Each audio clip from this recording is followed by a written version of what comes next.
Okay, so let's start. Good morning, friends. So let's start our today's session.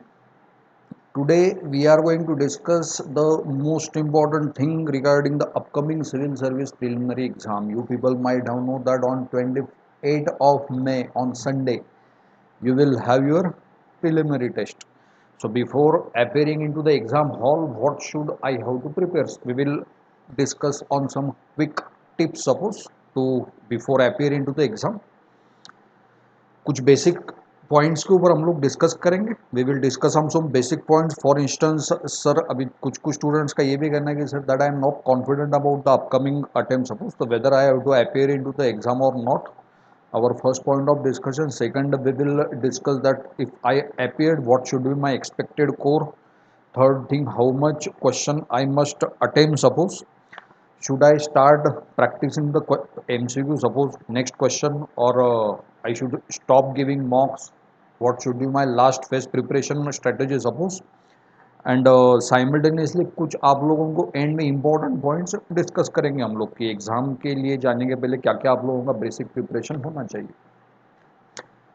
तो जैसे कि आप लोगों को सभी को पता ही है, on 28th of May Sunday you will have your preliminary attempt. Preliminary exam और this stage generally constitute two paper. General studies paper 1 and the second paper will be of general studies paper 2, that is your CSAT paper suppose. First paper will contain 100 numbers of question for 200 marks and second paper will contain 80 question for 200 marks suppose, and second paper is it's of qualifying in nature suppose. You have to score just 66 marks in that paper.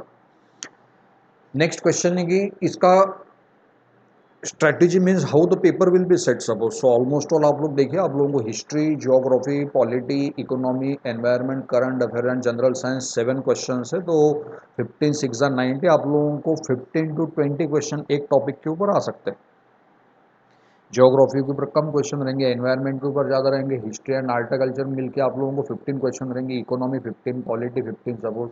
Current affairs के 15-20 question हो सकते हैं, general science के कम रहेंगे, science and technology के 10-15 question हो सकते हैं. तो ऑलमोस्ट ऑल यूपीएससी का जो हर साल का पैटर्न होता है 10 to 15 question for each subject suppose. ये आप लोग ध्यान में रखिए. और जहाँ तक प्रीलियम की बात है तो प्रीलियम के लिए आज तक कुछ पढ़ाई की ज़रूरत नहीं, आप लोगों की स्ट्रैटेजी प्रॉपर होनी चाहिए. Prelim is less about your study and more about your confidence suppose, confident and strategy. तो ये एक आप लोगों की होनी चाहिए.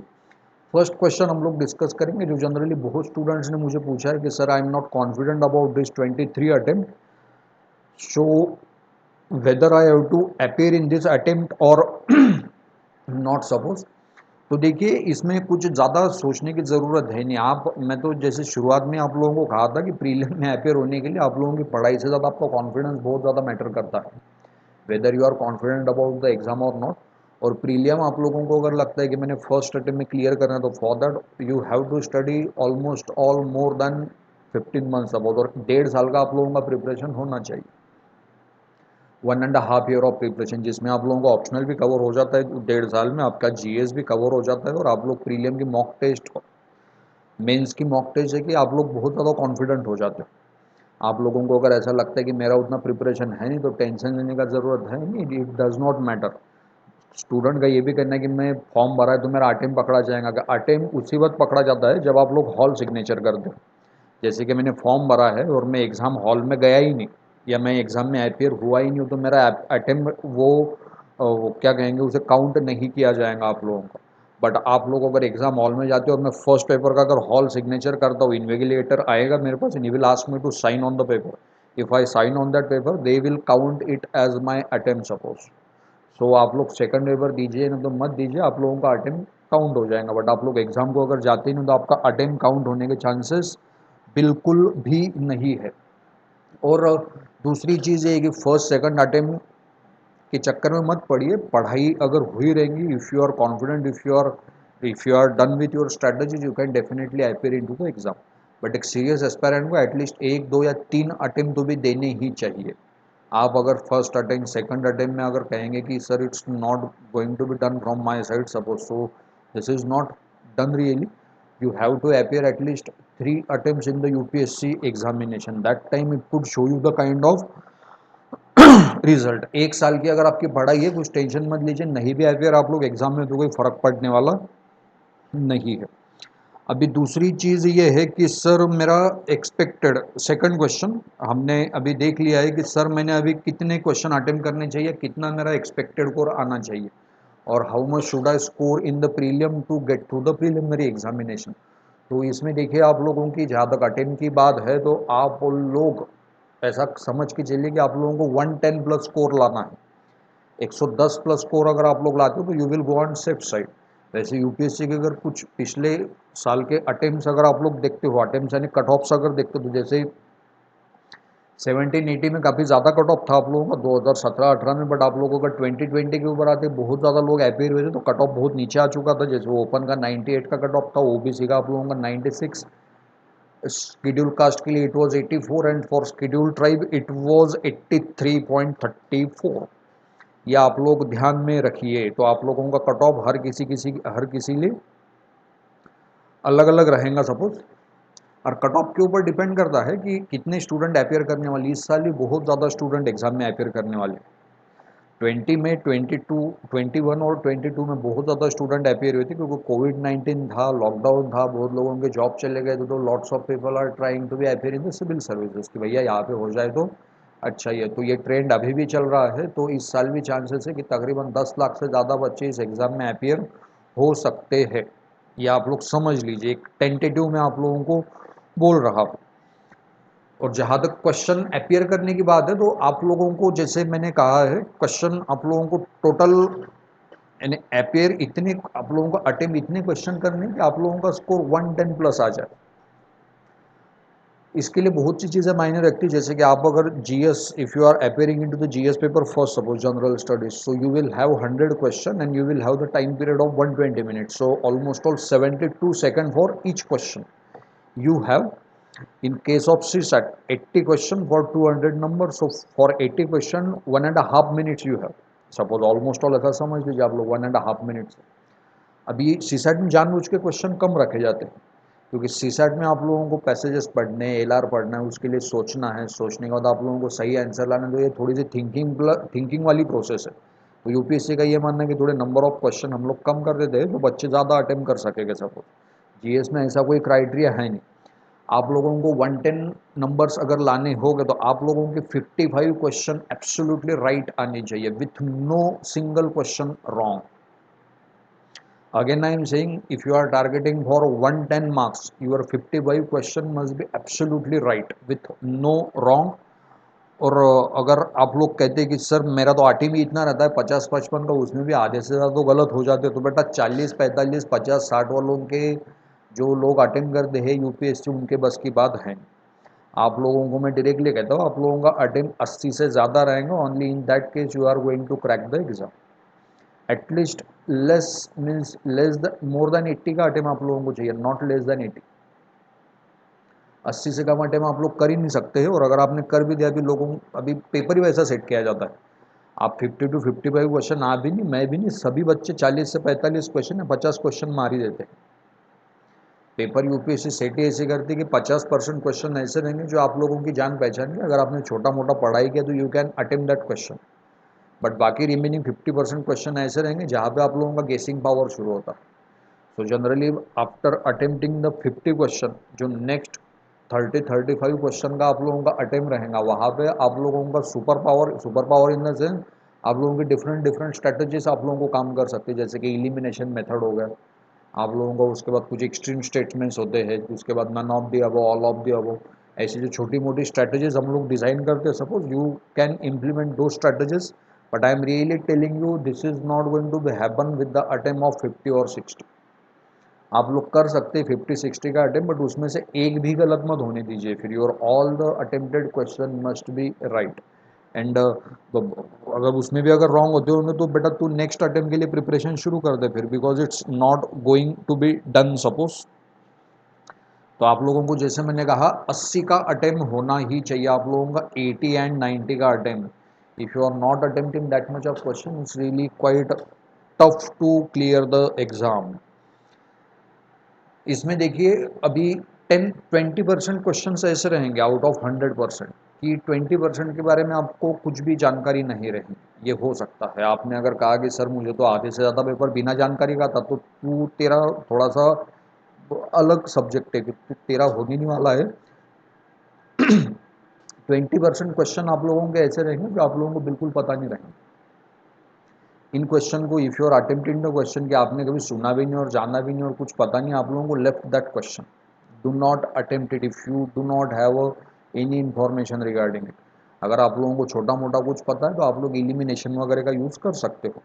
अगर कुछ पता नहीं है तो लेफ्ट दैट क्वेश्चन। अगर 4 ऑप्शन में से एक ऑप्शन पता है, आप उसे एलिमिनेट कर सकते हो सपोज, तो चलो ठीक है, बाकी 3 ऑप्शन है, 3 में से और एक एलिमिनेट कीजिए। If you are get confused between 2 option, आपके मन में जो आपको लगे ठीक कि भाई साहब ये ठीक आंसर हो सकता है और this could be the right answer from my point of view, आप लोग उसे डेफिनेटली अटेम्प्ट कर दीजिए sir. Don't think for a second. आप 3 ऑप्शन में भी कंफ्यूज्ड है और आपको इंट्यूशन लग रहा है कि ये हो सकता है आंसर, आप लोग उसे अटेम्प्ट कर दीजिए। But if you are blank about the question, आप लोगों को बिल्कुल अटेम्प्ट करना नहीं है। दूसरी चीज़ ये कि आप लोगों ने टेस्ट सीरीज़ भी बहुत ज़्यादा सॉल्व किया है। In fact we have solve more than 25 test series of prelims. और टेस्ट सीरीज़ का बहुत ज़्यादा बेनिफिट होता है। स्टूडेंट्स का ये कंसर्न नहीं कि सर क्वेश्चंस रिपीट होते हैं, कि it's not about the repetition of question, not a single question is going to be repeat in the UPSC exam. They set the paper on very different standards. But test series का फ़ायदा ये होता है कि आप लोग directly अगर exam hall में जाते हो without giving a test series, आप बहुत ज़्यादा नर्वस होने के चांसेस है। सो एक आप अगर टेस्ट सीरीज में अपियर करते हो तो डेफिनेटली आप लोगों का जो नर्वसनेस है that could be reduced in the exam hall. ये इसका बेनिफिट है। सेकंड इसका बेनिफिट रहेगा कि स्ट्रेस मैनेजमेंट के लिए काफ़ी यूजफुल रहेगा आप लोगों को टेस्ट सीरीज। टाइम मैनेजमेंट भी इससे हो जाता है। You can appear all the questions, you can attempt all the question in the given time frame. Simultaneously इंसान का एक इंट्यूशन भी स्ट्रांग हो जाता है या डेवलप हो जाएगा। हम लोग कहेंगे तुक्का तो हम लोग मार ही सकते हैं। आप अगर 7-8 हज़ार MCQ सॉल्व करते हो before appearing into the exam, आप लोगों का एक इंट्यूशन डेफिनेटली डेवलप हो जाता है कि भाई साहब ये नहीं, ये सही हो सकता है। So this is the thing suppose. और यूपीएससी में मैंने क्या कहा है, ऑब्जर्वेशन वाली एग्जाम है। In prelim they are going to check your information. ज़रूरी नहीं कि कोई चीज़ अगर आप लोगों को क्वेश्चन में आई है तो आपने पढ़ी होनी चाहिए। वो चीज़ जब मैं मन की बात के ऊपर देखता भी हूँ, सुनता भी हूँ, न्यूज़पेपर में पढ़ लेता हूँ, कहीं पे बैनर्स लगे रहते हैं, कहीं पे होर्डिंग्स लगे रहते हैं, तो एक आप लोग ऑब्जर्वेटिव होनी चाहिए what is going around you.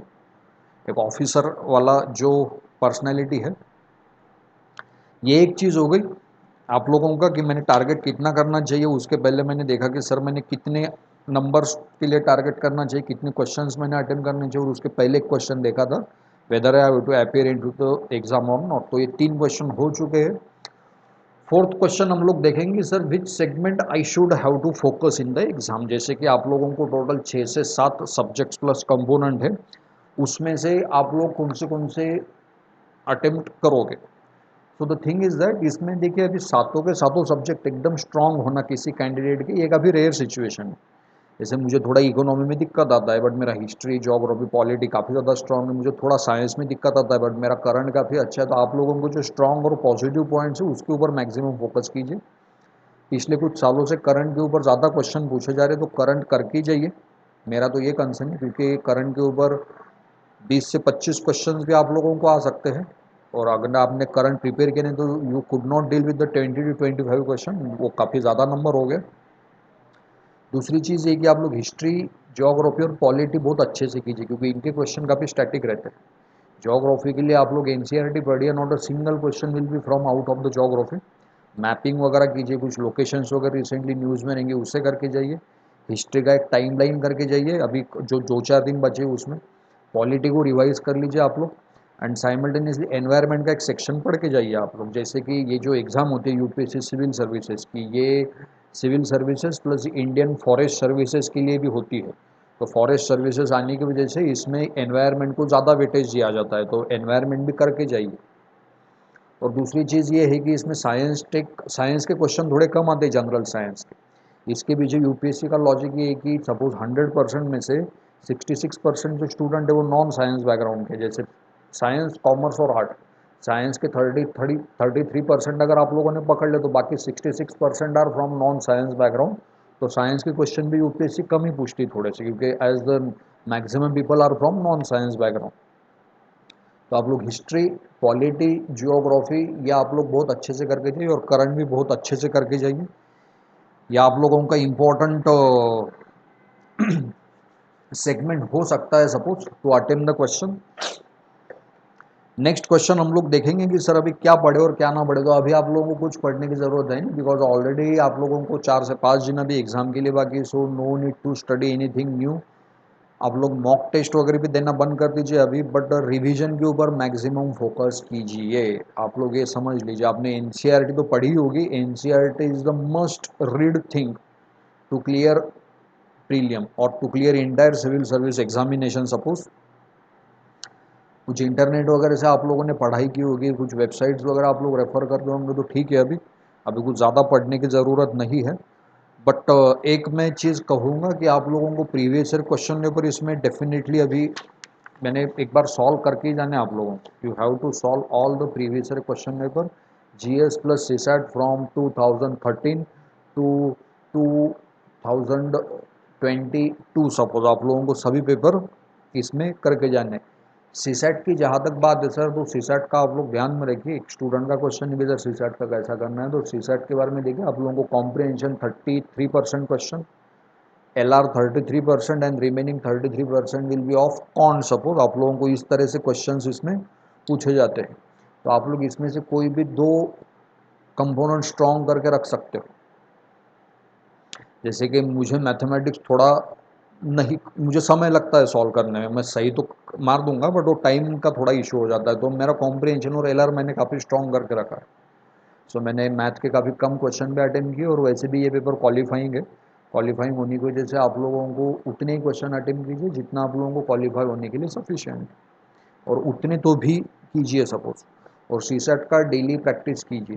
CSAT का पेपर आप लोगों का 2:30 to 4:30 होने वाला है, तो please do solve a daily question paper in the same time zone. Suppose आप लोगों को हर रोज़ 2:30 से लेकर 4:30 बजे के बीच में एक सीसैट का पेपर विदाउट फेल सॉल्व करना ही है। Please do it, remember.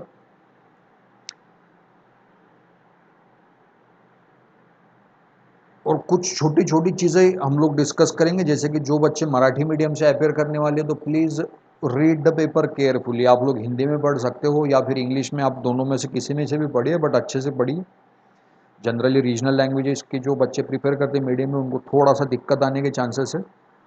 Read the question cautiously, कहाँ पे करेक्ट दिया है, कहाँ पे इनकरेक्ट दिया है, हाथ में पेन रखिए और पेन से अंडरलाइन करते जाइए। जो जो इंपॉर्टेंट कीवर्ड्स है उसे अंडरलाइन करना है। जो ऑप्शन आप लोग पढ़ेंगे उसमें कोई इंपॉर्टेंट कीवर्ड्स है उसे आप लोग अंडरलाइन कीजिए, मार्क कीजिए।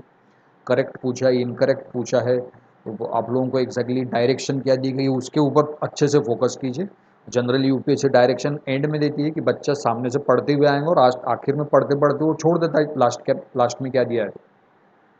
तो कॉशियसली देखिए आप लोग। दूसरी चीज़ ये है कि पेपर सॉल्व करते टाइम एक रिदम मेंटेन रखिए। प्रीलियम पास करने के लिए आप लोगों का इंटरनल रिदम होना चाहिए। पेपर स्ट्रैटेजिकली सेट किया जाता है। यूपीएससी के 4 आप लोगों के सेट होते हैं, ABCD। क्वेश्चन उसमें सेम रहेंगे बट वो आगे पीछे कर देते हैं, रैंडमली क्वेश्चन पूछेंगे। मैंने फर्स्ट ओपन किया, मुझे ऐसा बहुत बार हुआ कि मैंने पहला ही सेगमेंट मेरा करंट अफेयर का, और मैंने करंट अफेयर पढ़ा ही नहीं है, तो पहले 20 क्वेश्चन मुझे आए ही नहीं। सपोज जब मुझे बहुत टेंशन आ गया है और 20 क्वेश्चन मैं छोड़ूँ, अटेम्प्ट करूँ, टेंशन मत लीजिए। You can start your question from 20, 21, 30, 40, 50, 60, 90 या 100 से भी आप लोग स्टार्ट कर सकते हैं। Do not get bothered in that situation, the paper is already set, जो आप लोगों को थोड़ा साइकोलॉजिकली स्ट्रेस दे सकता है। आप लोग बीच में से कहीं से भी पेपर शुरू कर सकते हैं, just try to maintain your rhythm. दूसरी चीज़ ये है कि अभी जो हम लोग जो OMR शीट आप लोगों को दी जाती है, सपोज यहाँ पे OMR शीट, ये देखिए ऐसे OMR शीट आप लोगों को रहेंगी। तो ये OMR शीट में आप लोगों के ये ब्लैक स्पेसेस भरनी पड़ती। तो ये स्पेसेस भरते समय बहुत स्टूडेंट का ये भी कंसर्न है कि सर इसे एक साथ भरना है सभी को, कि क्या करना है। इसके लिए देखिए आप लोगों के पास 3 ऑप्शन है। 3 में से सबसे पहला ऑप्शन आता है कि मैंने फर्स्ट क्वेश्चन पढ़ा, कि which of the following movements were led by Gandhi ji, उसमें 4 ऑप्शन दिए और मुझे इस क्वेश्चन का आंसर आता है, मैंने टिक मारा और मैंने इमीडिएटली जाके वहाँ पे फर्स्ट क्वेश्चन के आंसर को ब्लैक कर दिया। दूसरा यानी आप लोग सिंगल एट अ टाइम भी कर सकते हो, फर्स्ट पढ़ा आया चलो उसको कर दिया, दूसरा नहीं आया तीसरे का आया उसका आपने कर दिया, ये आप लोग कर सकते हो। सेकेंडली आप लोग 4 से 5 क्वेश्चन या 10-10 के क्वेश्चन में भी इसे अपेयर कर सकते हो। जैसे 5-5 का अगर क्वेश्चन आपने लिया कि पहले 5 क्वेश्चन मैंने लिए उसे सॉल्व कर लिया, पहले 5 में से मैंने 4 अटेम्प्ट किए तो चलो चारों को पहले हम लोग मार्क कर लेंगे। 10-10 क्वेश्चन का भी सेट कर सकते हो और आप लोग अगर लगता है तो एंड में भी सबको मार्क कर सकते हो। बट एंड में मार्क करने में बहुत बड़ा हड़बड़ाहट में 21 का ए और 22 का सी हो जाता है, जबकि वो उल्टा रहता है, सी और ए रहता है। तो बहुत बार 21 का 22 को और 22 का 21 को चला जाता है, तो वो ऐसा मत कीजिए, पैनिक होने के चांसेस काफ़ी ज़्यादा है एट द एंड। तो आप लोग single at a time mark कीजिए। अदरवाइज अगर सेकंड प्लान भी अगर चाहिए हो तो 5 या 10 क्वेश्चन का सेट बना के आप लोग इसे मार्क कर सकते हो, ये कृपया करके आप लोग ध्यान में रखिए। अभी ये चीज़ें होगी सपोज हम लोगों की कि मैंने कितना पेपर अटेम्प्ट करना है, वापस मैं बताना चाहूँगा आप लोगों को व्हाट वी डिस्कस सपोज, तो आप लोग अपेयर करना है नहीं करना है ये आप लोग कॉल लीजिए, that is your personal goal. Secondly मैंने कितना पेपर अटेम्प्ट करना चाहिए, तो आप लोगों को 110 का आप लोग टारगेट रखिए। 110 आने के लिए आप लोगों के 55 question must be right without no fail. आप लोग इसमें आपका स्ट्रैटेजी डिसाइड कीजिए मुझे कितने अटेम्प्ट करने हैं। नेक्स्ट क्वेश्चन भी डिस्कस कि how much question I should attempt, तो आप लोगों का attempt must be between 80 to 90, suppose 50 तक आप लोगों को आएंगे, बट आप लोगों के बियॉन्ड 50 आप लोगों का गेसिंग पावर चेक किया जाता है, रिस्क टेकिंग एबिलिटी आप लोगों का चेक किया जाएगा। तो in that case you have to take a risk.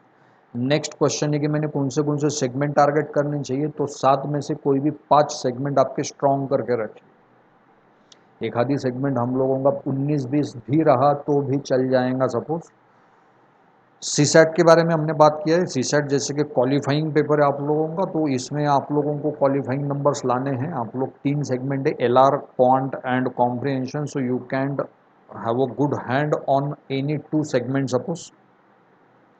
Test series तो आप लोगों ने दिया ही है और अभी कुछ ज़्यादा पढ़ाई करने की ज़रूरत है नहीं आप लोगों को, अभी आप लोग सिर्फ घर में प्रैक्टिस वगैरह कीजिए। दूसरी चीज़, जो बच्चे रीजनल लैंग्वेजेस से अपियर होने वाले उन्होंने हिंदी रहे इंग्लिश रहे अच्छे से पढ़ लीजिए, क्वेश्चन को सिली मिस्टेक मत कीजिए, करेक्ट पूछा है इनकरेक्ट पूछा है या आप लोग एक बार देख लीजिए। वैसे यूपीएससी में ढेर सारे टाइप के क्वेश्चन आते हैं, जैसे कि सिंगल रिस्पॉन्सिव क्वेश्चन हो गया, मैच द पेयर्स आप लोगों को आते हैं, उसके बाद correctly match pair, incorrectly match pair, उसके बाद आप लोगों को भी रिसेंट एक नया ट्रेंड आया, which of the following 2 pairs are correctly match, which of the following 1 pair is only correctly match, which of the following pairs are correctly match, 1 only, 2 only, 3 only। तो ये नए पैटर्न के question का आप लोग practice करके जाइए। और सबसे एंड में सबसे इम्पोर्टेंट चीज़ कि before appearing into the exam hall कि मैंने अभी सर लास्ट फेज़ में क्या करना है, तो देखिए सर लास्ट फेज़ में आपने अभी सिर्फ अभी आज से जो 4-5 दिन या कुछ दिन बाकी है, तो इसमें आपने सिर्फ और सिर्फ previous year question paper solve करना है। आपके दिन का सबसे प्रोडक्टिव समय होना चाहिए सुबह 9 से लेके 11:30 बजे तक और दोपहर 2:30 से लेके 4:30 बजे तक, क्योंकि इसी समय में आप लोगों का जीएस पेपर 1 होने वाला है, तो इसी समय पे प्रैक्टिस कीजिए एमसीक्यू सॉल्व करने का। और दोपहर में भी आप लोग सीसैट का डेली पेपर सॉल्व कीजिए फ्रॉम 2013 टू 2022, टोटल पिछले 9 साल के पेपर आपने सॉल्व करने चाहिए। दूसरी चीज़, अभी मॉक देना आप लोग बंद कीजिए। मॉक वगैरह में आप लोग अभी मॉक अगर कहते होंगे कि मैं अभी मेरे कोचिंग के ही पेपर सॉल्व करूंगा, तो कोचिंग के पेपर कीजिए, बट मेरा वापस एक कंसर्न है, आप लोग थोड़ा सा यूपीएससी के पेपर को पढ़ लीजिए। If you are going through the UPSC pattern before appearing into the same exam, means those paper will be conditioned you according to your UPSC pattern. क्योंकि कोचिंग के हम लोगों ने कितने भी भारी पेपर सेट किए रहते हैं, तो यूपीएससी का अपना एक अलग स्टैंडर्ड और प्रीमियम लेवल रहता है, और मैच करना थोड़ा हार्ड होता है। यूपीएससी के पैटर्न के अनुसार आप लोग जाएंगे, सो you will get friendly before appearing into the exam. उसके बाद अभी लास्ट टाइम के आपने जो भी कुछ नोट्स निकाले होंगे, जैसे हिस्ट्री का एक बार टाइमलाइन देख लीजिए क्या है, तो आपने जियोग्राफी की इंपॉर्टेंट मैप्स देख लीजिए जो रिसेंटली लोकेशन न्यूज़ में थी, उससे एक बार पढ़ लीजिए आप लोग। यूक्रेन वगैरह वगैरह वगैरह बहुत सी लोकेशन है, इसी हमने ऑलरेडी डिस्कस किया है। ये एक आप लोग देखिए। उसके बाद आपके पास कुछ इंपॉर्टेंट डेटा होगा, कुछ इंपॉर्टेंट फिगर्स हो गए आप लोगों के पास, कुछ इंपॉर्टेंट आप लोगों ने कुछ ट्रेंड चल रहे होंगे, कुछ स्कीम्स होगी, पॉलिसीज़ होगी जो आपने नोट्स वगैरह में लिखी होगी। एक बार रिवीजन कर लीजिए। Revision is most important in this phase of preparation. Most important, only and only revision. Next thing, जैसे मैंने कहा एक रिवीजन ही इम्पोर्टेंट है। अभी एग्ज़ाम हॉल में आप लोग जब भी जाएंगे, एडमिट कार्ड का फोटोकॉपी निकाल लीजिए कृपया करके। निकाली होगी तो बहुत अच्छी बात है, नहीं निकाला होगा तो निकाल लीजिए। दूसरी चीज़ है आप लोगों का जो आईडी कार्ड आप लोगों को लगेगा एक आपके फ़ोटो के साथ, वो एक लेके जाइए। दूसरी चीज़ ये है कि आप लोगों को बॉल पेन लगेंगे ब्लैक कलर के, वो 2 लेके जाइए। मास्क रहने दीजिए आपके साथ में। हैंड सैनिटाइज़र आप लोग लेके जाइए।